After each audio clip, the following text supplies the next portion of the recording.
محترم سامعین، پچھلی جمعہ پر جو ہمارا موضوع حدیث کے وحی الہی ہونے اور حدیث کے بھی منزل من اللہ ہونے کے حوالے سے چل رہا ہے، تو آج میں بلا تمہید اسی موضوع کو آگے چلا رہا ہوں، اور اس سے میرا مقصد عوام اور سامعین کے اندر اس بات کی اہمیت کو اجاگر کرنا ہے کہ حدیث مبارکہ کے بغیر نہ ہم قرآن کو سمجھ سکتے ہیں اور نہ قرآن کے پیغامات کو سمجھ سکتے ہیں۔ تو سامعین من، نبی پاک صلی اللہ علیہ وسلم کی طرف جب اللہ اپنا کوئی پیغام بھیجتا ہے تو وہ جبریل امین کو حضور کی طرف بھیجتا ہے اور وہ اللہ کا پیغام آ کے دیتے ہیں۔ اب یہ جو اللہ کی طرف سے پیغام پہنچتا ہے، یہ پیغام ایک تو قرآن کی صورت میں ہوتا ہے کہ اللہ رب العزت جبریل امین کو بھیجتے ہیں اور وہ اللہ کا پیغام آ کے آقا کریم علیہ السلام کو دیتے ہیں اور وہ قرآن ہوتا ہے۔ پھر اللہ پاک جبریل امین کو بھیجتے ہیں اپنا پیغام دے کر اور وہ حضور کو آ کے دیتے ہیں، لیکن وہ قرآن نہیں ہوتا۔ پھر اللہ تعالیٰ اپنا پیغام جب حضور کو پہنچانا چاہتا ہے تو پھر وہ کئی دفعہ جبریل کو بھی اللہ اپنے اور اپنے محبوب کے درمیان واسطہ نہیں بناتا، بلکہ بغیر جبریل کے ہی اپنا پیغام اپنے محبوب کریم کو دے دیتا ہے۔ تو یہ تین صورتیں، ایک صورت میں جبریل امین آتے ہیں اور آ کے اللہ کا پیغام حضور کو دیتے ہیں تو وہ قرآن ہوتا ہے۔ پھر دوسری صورت میں آپ آتے ہیں تو وہ اللہ کا پیغام حضور کو دیتے ہیں تو وہ قرآن نہیں ہوتا، وہ سنت اور حدیث ہوتا ہے۔ یہ احادیث صحیحہ کے اندر یہ بات موجود ہے کہ حضور نے شاہ فرمایا کہ جس طرح جبریل امین قرآن لے کر حضور کے پاس آتے تھے نا، اسی طرح جبریل امین حدیث لے کر بھی حضور کے پاس آیا کرتے تھے۔ اب اس کی مثال دیکھیں نا کہ آقا کریم علیہ السلام نے جب حضرت عثمان غنی نے 300 اونٹ رب کی بارگاہ میں دے دیے نا، تو اس کے بعد حضور نے شاہ فرمایا کہ جبریل امین میرے پاس آئے، توجہ سے آپ نے ان باتوں کو سننا ہے کہ جبریل امین میرے پاس آئے اور مجھے کہا کہ یا رسول اللہ، اللہ پاک نے حضرت عثمان غنی کے لیے یہ پیغام بھیجا ہے کہ اللہ فرما رہا ہے کہ اے عثمان، تو نے آج اللہ کی راہ پر اتنی بڑی سخاوت کی ہے کہ اللہ نے تیرے لیے یہ خوشخبری بھیجی ہے کہ آج کے بعد عثمان جو کرے گا اس سے جواب طلبی نہیں ہوگی۔ اتنی بڑی سخاوت کر دی۔ اچھا، یہ جو بات ہے نا، اب یہ کون لے کے آیا؟ حضور فرما رہے ہیں جبریل امین میرے پاس آئے اور مجھے آگے کہا کہ حضرت عثمان غنی کو یہ پیغام دے دیجیے۔ اب جبریل امین ہی یہ پیغام لے کر آئے نا، لیکن یہ پیغام قرآن میں نہیں ہے۔ دیکھا میں نے کہا تھا نا کہ جبریل آتے ہیں، ایک صورت میں آتے ہیں، وہ جو بولتے ہیں وہ قرآن ہوتا ہے۔ دوسری صورت یہ ہے کہ وہ آتے ہیں، حضور کو کچھ آ کر بتاتے ہیں، پیغام دیتے ہیں، وہ قرآن نہیں ہوتا۔ اسی طرح جب حضرت ابوبکر صدیق رضی اللہ عنہ، یہ بہت ساری مثالیں ہیں، میں مین جو آپ نے سنی ہوئی ہے میں ان کو کوٹ کر رہا ہوں کہ حضرت جبریل امین آئے اور وہ واقعہ آپ نے سنا ہوا غزوہ تبوک والا کہ جب حضور نے شاہ فرمایا کہ اسلام کو آپ کے پیسے کی ضرورت ہے، تو نبی پاک صلی اللہ علیہ وسلم نے جب اعلان کیا تو صحابہ کرام سارے اپنا اپنا مال لے کر آئے اور حضرت ابوبکر صدیق اپنے گھر کا سارا ہی مال لے کر آ گئے۔ یہ سارا واقعہ آپ نے سنا ہوا ہے۔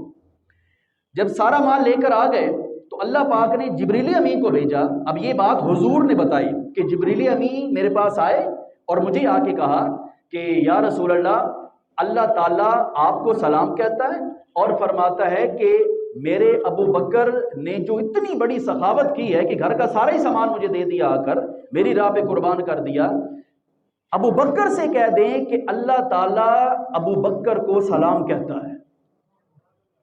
اب یہ بات کون لے کر آیا ہے؟ جبریل امین لے کر آئے ہیں، لیکن یہ پوری بات قرآن پاک میں نہیں ہے۔ اصل میں میرا موضوع یہ ہے، یہ پوری بات اب قرآن پاک میں موجود نہیں ہے۔ تو یہ میں نے آپ کو عرض کیا کہ جبریل امین ایک دفعہ آتے ہیں تو وہ 6500 آیتیں جو حضور کے اوپر اتری وہ لے کر آئے۔ اس کے علاوہ بھی حضور کے پاس جبریل امین اللہ کے پیغام لے کر آتے تھے، لیکن وہ قرآن میں نہیں ہے، وہ حدیث مبارکہ کا حصہ ہے۔ اور پھر تیسری صورت کہ جبریل امین کے ذریعے بھی اللہ پیغام نہیں بھیجتا، اللہ تعالیٰ ڈائریکٹ ہی پیغام بھیج دیتا حضور کو ہی۔ اب اس کی مثال میں نے چند جمعہ پہلے یہ حدیث جبریل یہاں پر بیان کی تھی، میں اسی کو کوٹ کر دیتا ہوں کہ وہ میں نے آپ کو بتایا تھا کہ حضور تشریف فرما تھے، ایک بندہ سفید کپڑوں میں آیا، ٹھیک ہے، اور سفید کپڑوں میں آ کر حضور کے پاس آ کر بیٹھ گیا۔ اس نے اپنے گھٹنے کو حضور کے گھٹنوں کے ساتھ آ کے جوڑ دیا، جوڑ کر بیٹھ گئے اور اپنا یہ والا ہاتھ حضور کی ران کے اوپر ایسے رکھ دیا اور پھر فرمایا یا رسول اللہ مجھے بتائیے اسلام کیا ہے؟ انہوں نے 3 سوال کی تھی، یہ لمبی ساری حدیث پاک ہے، میں نے پوری بیان کی تھی یہاں پر۔ فرمایا یا رسول اللہ اسلام کیا ہے؟ پھر پوچھتے ہیں ایمان کیا ہے؟ تو یہ انہوں نے پوچھا اور جیسے وہ سوال کرتے تھے پھر حضور ان کو جواب دیتے تھے۔ اگر آپ کو یاد ہو تو جب حضور جواب دیتے تھے، جیسے انہوں نے فرمایا کہ احسان کیا ہے، تو حضور نے شاہ فرمایا کہ تم ایسے نماز پڑھو گویا تم اللہ کو دیکھ رہے ہو، اور اگر تمہاری یہ کیفیت نماز میں نہیں بنتی تو پھر کم از کم نماز میں یہ خیال ہونا چاہیے کہ میں نماز پڑھ رہا ہوں تو اللہ مجھے دیکھ رہا ہے، یہ احسان ہے۔ اچھا اب دیکھیے جبریل امین اس حدیث پاک میں آ کے خود حضور سے پوچھ رہے ہیں، یہ نہیں کہا کہ حضور کے پاس آئے اور کہا کہ یا رسول اللہ اللہ پاک نے آپ کے لیے یہ پیغام بھیجا ہے کہ احسان یہ ہوتا ہے کہ تم اس طرح نماز پڑھو۔ یہ حدیث اس طرح نہیں ہے۔ حدیث پاک جو حضور نے شاہ فرمائی وہ کس طرح ہے کہ مدینے میں آپ بیٹھے ہوئے حضور شاہ فرما رہے ہیں کہ جبریل امین میرے پاس آئے، جبریل میرے پاس آئے اور مجھ سے پوچھا کہ احسان کیا ہے، تو میں نے ان کو بتایا۔ اب اس حدیث پاک میں جو حضور بول رہے ہیں وہ جبریل کے ذریعے نہیں آیا، وہ اللہ تعالیٰ نے اپنے ذریعے بھیجا ہے۔ تو آپ کو سمجھ آئی محترم سامعین کہ نبی پاک صلی اللہ علیہ وآلہ وسلم جو بیان کرتے ہیں نا، جو قرآن میں نہیں ہوتا، جو قرآن میں نازل نہیں ہوا، اس کے علاوہ جو حضور بیان فرماتے ہیں وہ حضور کی سنت مبارکہ ہوتی ہے، اسی کو حدیث کہتے ہیں۔ اور یاد رکھیں سامعین من، اس کے اوپر بھی قرآن پاک آپ کو دلیل دیتا ہے کہ جو قرآن میں تو نازل ظاہراً نہیں ہوا، حضور نے اس کو بیان کیا یا حضور نے کوئی کام کیا یا حضور نے کچھ فرمایا، تو اللہ پاک اپنے محبوب کے اس فرمان کے اوپر آیتیں نازل فرماتا ہے کہ جو میرے محبوب نے فرمایا وہ صحیح فرمایا ہے۔ اب دیکھیں جب بیعت رضوان ہوئی تھی نا، جب صلح حدیبیہ ہوئی تھی، ٹھیک ہے، تو اس وقت آپ دیکھیں کہ اب یہاں بھی بات بڑی لمبی، میں صرف اشارہ کر رہا ہوں کہ وہاں پر جب یہ خبر پھیلا دی گئی کہ حضرت عثمان غنی کو نعوذ باللہ قتل کر دیا گیا ہے، تو آقا کریم علیہ السلام نے شاہ فرمایا کہ اب سارے ہم آؤ میرے ساتھ، صحابہ کرام شاہ فرمایا کہ سارے صحابی میرے پاس آؤ اور میرے ساتھ بیعت کرو کہ اگر انہوں نے واقعتاً عثمان غنی کو قتل کر دیا ہے تو اب ہمارے اوپر ان کا قصاص لینا فرض ہو گیا۔ تو حضور نے شاہ فرمایا کہ آؤ بیعت کرو۔ اچھا اب کیا ہوا جی؟ اب سارے صحابہ نے ایسے ہاتھ کے اوپر ایسے ہاتھ رکھے، اب سب سے اوپر آقا کریم علیہ السلام نے اپنا ہاتھ رکھا، اب ایسے سارے ہاتھ رکھے۔ اچھا اب یہ بیعت ہو گئی، یہ گویا کہ ایک وعدہ ہو گیا۔ جب یہ پورا معاملہ ہوا نا، اچھا یہ معاملہ پہلے ہو رہا ہے، آیتیں بعد میں اتری، جب یہ معاملہ ہوا نا تو اللہ پاک نے قرآن پاک میں شاہ فرمایا ان الذین یبایعونک انما یبایعون اللہ۔ اللہ فرماتا ہے اے میرے صحابیوں، جس نے میرے محبوب کے ہاتھ پر بیعت کی ہے نا، وہ سمجھ لیں کہ انہوں نے اللہ کے ساتھ ہی بیعت کر لی ہے۔ جنہوں نے میرے محبوب کے ہاتھ میں بیعت کی ہے وہ یہی سمجھے کہ انہوں نے اللہ کے ہاتھ پر بیعت کر دی۔ اور آگے فرمایا ید اللہ فوق ایدیہم۔ اب اصل بات کیا تھی کہ سارے صحابہ کے ہاتھ نیچے تھے ایسے ایسے، ٹھیک ہے، اور آقا کریم علیہ السلام کا ہاتھ سب سے ایسے اوپر تھا، ٹھیک ہے، سب سے اوپر کس کا ہاتھ تھا؟ حضور کا ہاتھ تھا۔ جب اللہ نے اس واقعے کو قرآن پاک میں شاہ فرمایا تو اللہ فرماتا ہے ید اللہ فوق ایدیہم، ان تمام ہاتھوں کے اوپر اللہ کا ہاتھ تھا، ان تمام ہاتھوں کے اوپر اللہ کا ہاتھ تھا۔ تو یہ دیکھیں سامعین من، یہاں سے حدیث پاک کی اہمیت کا پتہ چلتا ہے۔ میں پچھلے جمعے سے یہ بار بار الفاظ دہرا رہا ہوں کہ یہ فتنہ پیدا ہو گیا ہے کہ جی ہمیں صرف قرآن کافی ہے، ہم صرف قرآن سے ہی ساری ہدایتیں لے لیں گے، ہمیں حدیث کی ضرورت نہیں ہے۔ یہ ان لوگوں کے لیے، اور آپ کو اس لیے سنا رہا ہوں تاکہ آپ کے پاس جواب ہوں دینے کے لیے۔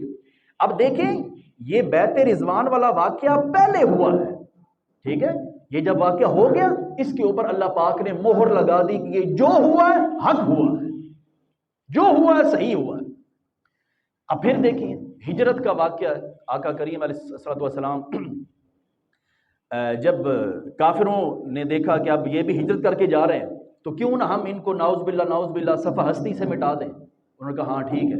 تو اب انہوں نے کیا کیا کہ سارے قبیلوں کا ایک ایک جوان اس کو ننگی تلوار دے کر حضور کے گھر کے دائیں بائیں ارد گرد کھڑا کر دیا، ٹھیک ہے۔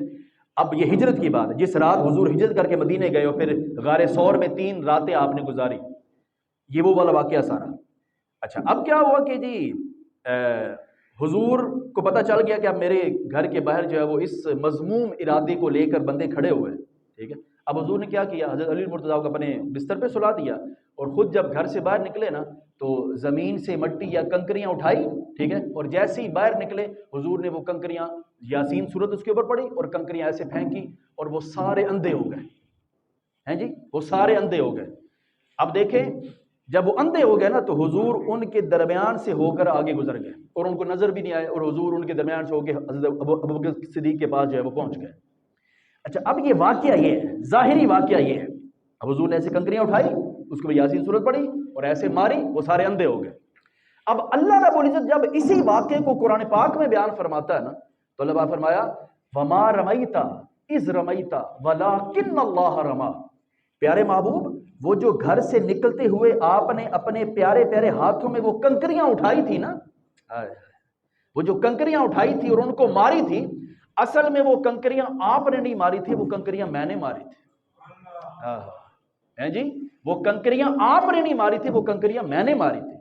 اب پھر یہاں پر دیکھیے یہ کنکریوں والا واقعہ پہلے ہوا ہے، آیت اس کے بعد نازل ہوئی ہے۔ میرا موضوع یہ ہے، آپ لوگوں کا کی جو توجہ ہے وہ اس چیز کے اوپر ہونی چاہیے کہ آقا کا عمل پہلے ہوتا ہے، آیت اس کے اوپر بعد میں نازل ہوتی ہے۔ اور کثیر مثالیں بھی میں آپ کے سامنے رکھتا ہوں، اس کی کثیر مثالیں ایسی کہ آقا کا عمل پہلے ہوتا ہے، آیت بعد میں نازل ہوتی ہے، اور جب آیت نازل ہو جاتی ہے نا تو یہ تو اللہ پاک کا کرم ہے۔ دیکھیں ہر دور میں نا آنکھیں بند کر کے حضور کو ماننے والے موجود رہے ہیں، حضور کا ہر عمل، حضور کا ہر معجزہ، حضور کی ہر سنت ماننے والے ہر دور میں موجود رہے۔ اور یاد رکھیں موسیٰ اور فرعون نا دونوں دور میں اکٹھے ہوتے ہیں۔ اگر حضور کو ہر دور میں ماننے والے بھی تھے نا تو حضور کو ہر دور میں انکار کرنے والے بھی تھے، حضور کے معجزوں کا انکار کرنے والے تھے، حضور کے علم کا انکار کرنے والے تھے۔ اس لیے اللہ رب العزت نے حضور کے ہر عمل کے اوپر مہر لگا دی، اور وہ مہر رب کی مہر ہے۔ اب کوئی انکار کرنا چاہتا تو وہ پھر رب سے لڑے جا کے، کیونکہ رب نے مہر لگائی کہ جو میرے محبوب نے کیا صحیح کیا، یہ اللہ مہر لگاتا ہے۔ آپ نے یہاں تک دیکھا سامعین، میں نے 3 مثالیں آپ کے سامنے رکھی اور وہ بھی قرآن سے رکھی کہ آقا کریم علیہ السلام نے عمل کیا، اس کے عمل پہلے کیا حضور نے، بعد میں اس کے اوپر پھر آیت نازل ہو گئی، اور آیت کا آسان مطلب یہی ہے کہ جو میرے محبوب نے کیا وہ صحیح کیا ہے، اس میں کوئی غلطی نہ تھی، جو حضور نے فرمایا وہ صحیح کیا۔ اب دیکھیں سامعین من، بڑی پیاری بات ہے، ہم نا اس طور قرآن پاک کو نہیں سمجھتے نہ پڑھتے ہیں، ہم صرف اوپر سے دیکھ دیکھ کے پڑھتے ہیں۔ اب دیکھیں جو سورہ بقرہ ہے نا، سورہ بقرہ جو پہلا سپارہ شروع ہوتا ہے، سورہ بقرہ مدنی سورت ہے، ٹھیک ہے، سورہ بقرہ مدنی سورت ہے، اور مدنی سورت کا مطلب یہ ہوتا ہے کہ وہ سورت جو ہجرت مدینہ کے بعد نازل ہوئی، ٹھیک ہے، یہ مدنی سورت سورہ بقرہ۔ اب سورہ بقرہ کے اندر نا وہ جو آپ عمرہ کرنے کے لیے جاتے ہیں اور حج کرنے کے لیے جب آپ جاتے ہیں تو وہاں پہ آپ کیا کرتے ہیں؟ جب آپ کے 7 چکر طواف کے پورے ہو جاتے ہیں پھر اللہ کا حکم کیا ہے؟ فَاتَّخِذُوا مِن مَقَامِ إِبْرَاهِيمَ مُصَلًّى. پھر کیا کرو؟ جب 7 چکر تمہارے طواف کے پورے ہو جائیں تو مقام ابراہیم کے اوپر آ کے نفل پڑھو. ٹھیک ہے. اب آپ نے نا ذرا تاریخی تناظر میں اس بات کو سمجھنا ہے. میرا مقصد واقعہ سنانا نہیں ہے، میرا مقصد ہے حدیث کی اہمیت کو اجاگر کرنا ہے. اب دیکھیں، تاریخ میں دیکھیں، ڈیٹ وائز دیکھیں تو پتہ چلتا ہے کہ یہ جو آیت ہے نا یہ مدینے میں آ کے نازل ہوئی ہے. کہاں نازل ہوئی؟ مدینے میں. اب آپ نے یہ بات یاد رکھنی ہے، مدینے میں نازل ہوئی آیت ہے کہ مقام ابراہیم کو مصلی بناؤ. یہ اللہ کا حکم مدینے میں آیا ہے. اب دیکھیں، مسلم شریف کے حدیث پاک ہے، حضرت ابو ذر غفاری رضی اللہ تعالیٰ عنہ، آپ وہ صحابی ہیں. دیکھیں میں اتنی ساری باتوں کا نا نچوڑ آپ کے سامنے رکھ رہا ہوں، وگرنہ تو بڑا پڑھنا پڑتا ہے اس کے لیے. یہ وہ صحابی ہیں جو نا ابتدائی اسلام میں ہی، ابتدائی دور میں ہی نا اسلام لے آئے تھے. مطلب شروع میں اسلام، پہلے سالوں میں اسلام لے آئے تھے. آپ فرماتے ہیں کہ نبی پاک صلی اللہ علیہ وآلہ وسلم کو میں نے دیکھا جس دن میں نے اسلام قبول کیا. وہ اپنے قبول اسلام کا واقعہ خود سناتے ہیں، یہ مسلم شریف میں موجود ہے. آپ فرماتے ہیں کہ میں نے حضور صلی اللہ علیہ وسلم کو دیکھا، اور یہ بات یاد رکھیں، یہ وہ صحابی ہیں جنہوں نے اوائل دور میں اسلام قبول کیا، اور اوائل دور مکی تھا، مدنی نہیں تھا.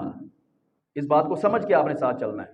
ابھی میں نے کیا کہا کہ جو حکم آیا نا کہ مقام ابراہیم کو مصلی بناؤ، یہ آیا ہے مدینے میں آ کے. یہ مکے میں نہیں تھا، یہ مدینے میں آ کے آیا. مکے میں یہ عمل نہیں تھا. اب یہ واقعہ جو آپ کو سنا رہا ہوں، یہ جو حدیث بات سنا رہا ہوں، اس کا تعلق مکی دور سے. آپ فرماتے ہیں کہ جس دن میں نے اسلام قبول کیا اس دن میں نے نبی پاک صلی اللہ علیہ وسلم کو دیکھا کہ آقا کریم علیہ السلام کو میں نے دیکھا کہ آپ نے استلام کیا، مطلب حجر اسود کو دور سے ایسے مطلب بوسہ دیا. ٹھیک ہے، مطلب اس کو چوما. اور اس کے بعد آقا کریم علیہ السلام نے مطلب طواف کیا. ٹھیک ہے، آپ کو پتا نا کہ ہر جب وہ ایک چکر پورا ہوتا ہے نا تو پھر حجر اسود کو چومنا ہوتا ہے. ٹھیک ہے، جو چوم سکتے ہیں وہ چوم لیتے ہیں، نہیں تو وہ دور سے اشارہ کر لیتے ہیں. تو وہ کیا. ٹھیک ہے، اس کے بعد حضرت ذر غفاری فرماتے ہیں کہ استلام کیا، پھر طواف کیا، پھر طواف مکمل ہو گیا تو حضور نے مقام ابراہیم کے اوپر 2 نفل نماز ادا فرمائی. جب طواف کر لیا نا تو طواف پورا کرنے کے بعد حضور نے 2 نفل مقام ابراہیم پر ادا فرمائے. آپ کو سمجھ نہیں آئی بات کی؟ شاید آپ کو بات سمجھ آئی کہ وہاں پر 2 نفل ارشاد فرمائے، وہاں پر ادا کیے 2 نفل مقام ابراہیم کے اوپر. اور یہ بات کب کی ہے؟ مکے کی بات ہے. اور یہ آیت کب اللہ کی طرف سے نازل ہوئی کہ فَاتَّخِذُوا مِن مَقَامِ إِبْرَاهِيمَ مُصَلًّى؟ یہ نازل ہوئی مدینے میں جا کر. جب ہجرت ہو گئی پھر مدینہ آیا، نماز فرض، آگے جا کے یہ حکم آیا. اب اس سے سال ہر سال پہلے نبی پاک صلی اللہ علیہ وسلم مقام ابراہیم کے اوپر نفل پڑھا کرتے تھے. تو اس سے کیا بات ثابت ہوئی سامعین من کہ یہ حضور کا پہلے ہی وہاں پر نفل پڑھنا یہ سنت ہے حضور کی. حکم اس کے بارے میں بعد میں آیا ہے. اب آپ کو سمجھ آئی محترم سامعین؟ یہ وہ موضوعات میں آپ کے سامنے رکھ رہا ہوں، وہ باتیں آپ کے سامنے رکھ رہا ہوں کہ جن سے ہمیں اسلام ملتا ہے. صرف واقعات کو سن کر سبحان اللہ کرنا یہ اسلام سارے کا سارا اس لیے نازل نہیں ہوا. پھر دیکھیں آگے، اس بات کی طرف میں نے اشارہ کیا تھا. اب دیکھیں قرآن پاک کے اندر نا تحویل کعبہ، جب کعبہ تبدیل ہوا، یہ تو اب آپ سب کو پتا ہے نا کہ کعبہ مسلمانوں کا پہلا کعبہ جو تھا وہ بیت المقدس تھا، آپ کو پتا ہے. اب نبی پاک صلی اللہ علیہ وآلہ وسلم آپ سب کو پتا ہے کہ جب معراج پر تشریف لے کر گئے نا اس وقت نماز کا حکم آیا تھا. جی اس وقت نماز کا حکم آیا.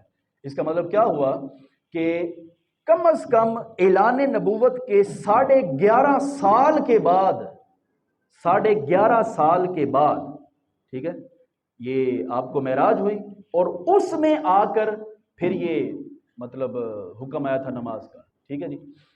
اچھا، اب نبی پاک صلی اللہ علیہ وآلہ وسلم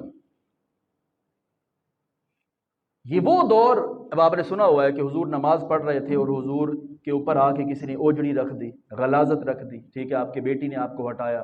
یہ اس دور کی بات ہے جب شروع میں اسلام ابھی ابتدا ہو رہی تھی اور حضور کا تمسخر اڑایا جاتا تھا، حضور کے اوپر باتیں کی جاتی تھی، حضور کو نعوذ باللہ مارنے کی تیاریاں کی جاتی تھی. یہ وہ دور تھا، حضور کے قتل کے معاملات چلائے جاتے تھے کہ حضور کو نعوذ باللہ قتل کر دیں. یہ اس دور کی بات. اچھا آپ پھر دیکھیں، اب ہم تحویل قبلہ کے اوپر بات کرتے ہیں. دیکھیں آقا کریم علیہ الصلوۃ والسلام کا نماز پڑھنا یہ پورے مکی دور میں ثابت ہے. اب یہ بات بہت لمبی ہو جائے گی، صرف میں اتنا آپ کے سامنے رکھ رہا ہوں کہ پورے مکی دور کے 13 سال حضور کا نماز پڑھنا ثابت ہے. ٹھیک ہے، معراج سے پہلے بھی اور معراج کے بعد میں.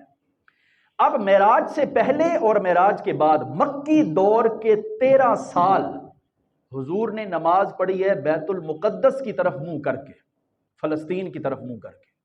ہیں جی، جب ہجرت ہو گئی نا تو ہجرت ہونے کے بعد 18 مہینے 17 16 یا 18 با اختلاف روایت تقریباً یہ 1.5 سال بنتا ہے.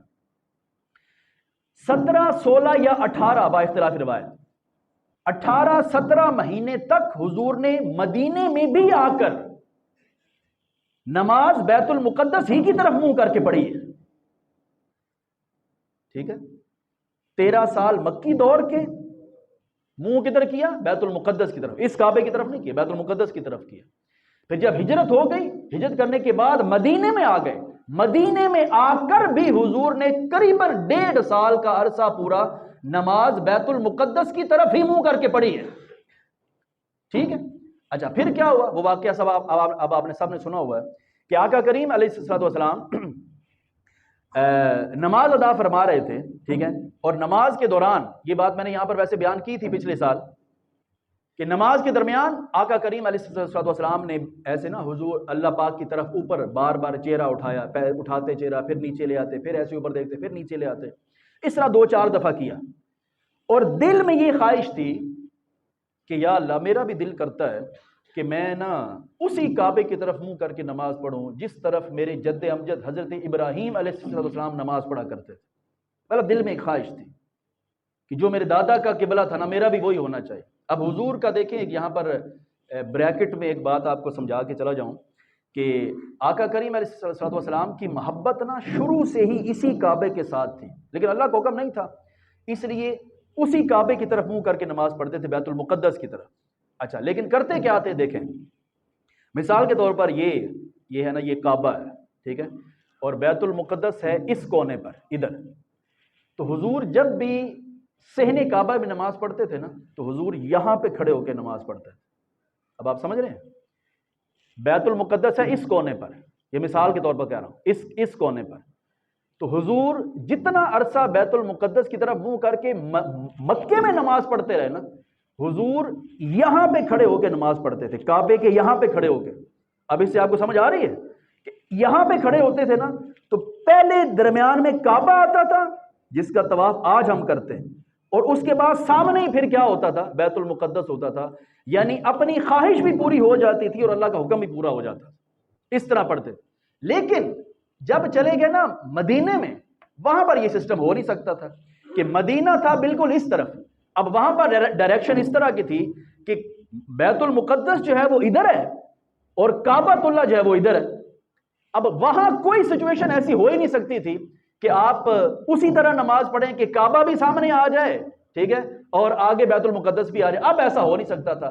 تو وہ خواہش نا بہت زیادہ اب آتی تھی حضور کے ذہن میں.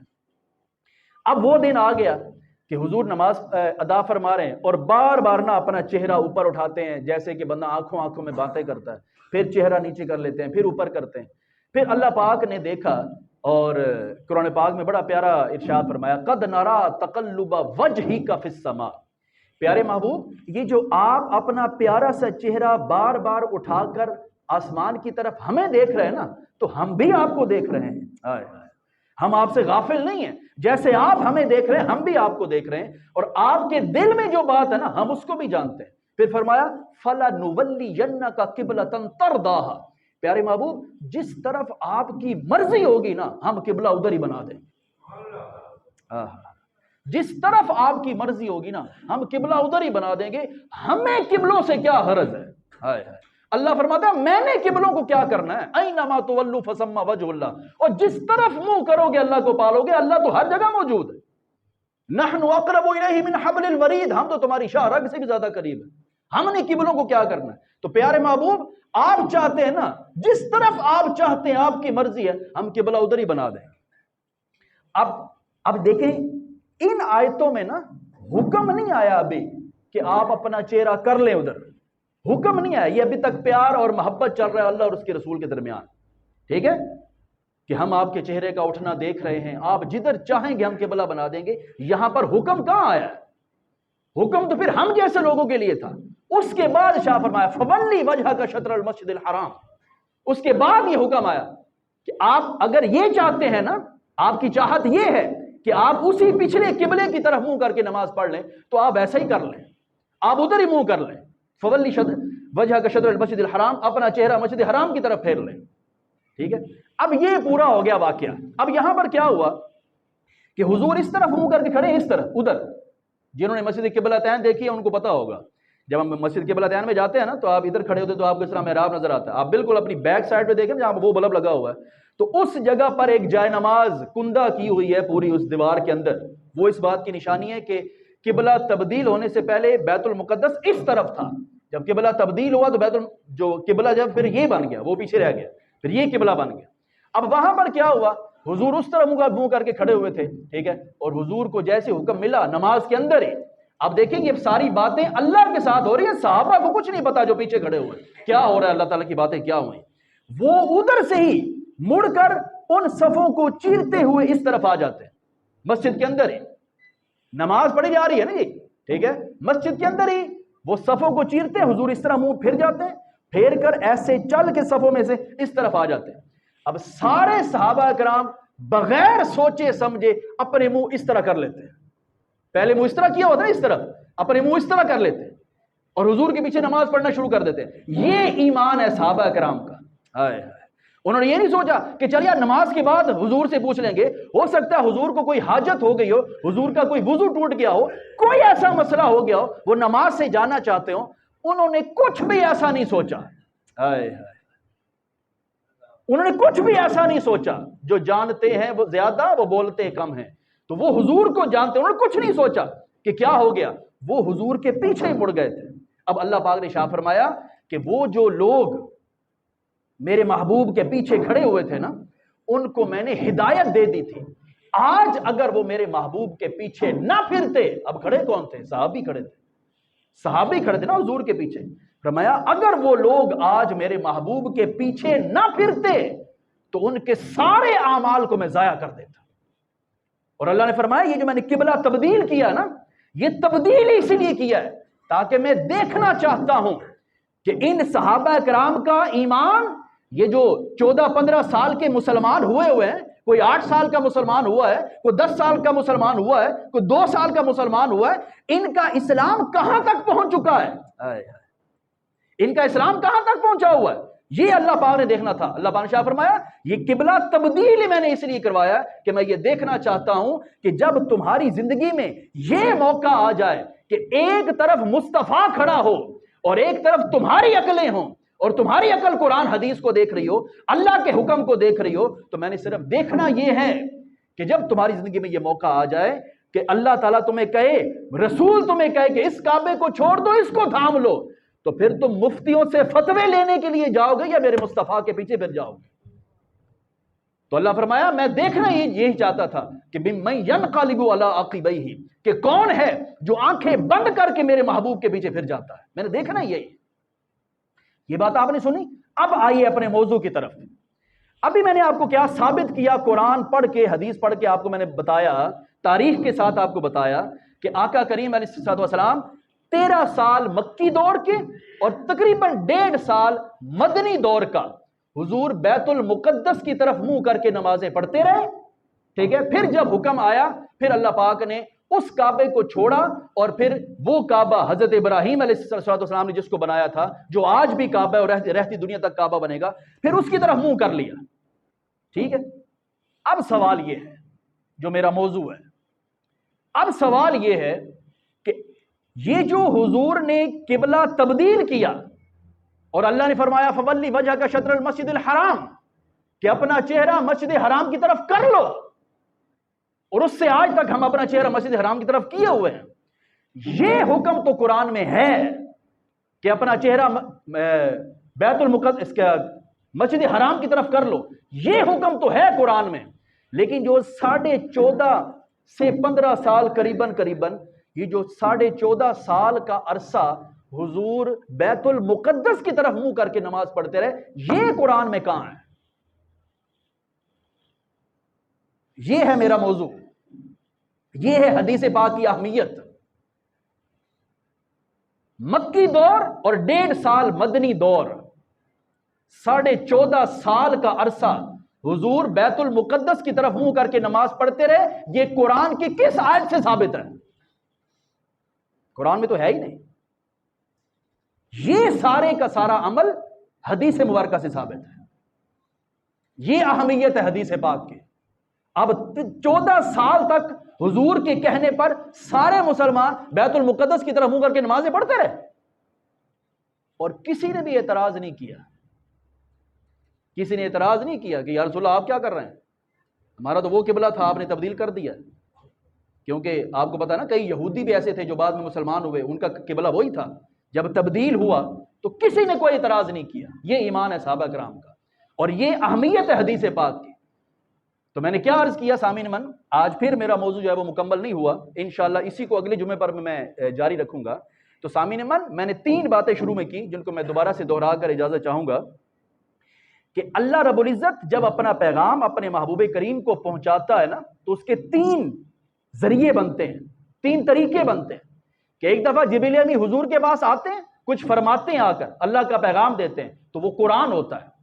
اور کئی دفعہ 6,500 آیتیں جو نازل ہوئی ہے اس کو ہٹا دیں تو اس کے علاوہ جتنی دفعہ حضور کے پاس جبریل امین آئے وہ پھر قرآن لے کر نہیں آئے، وہ حدیث لے کر آئے.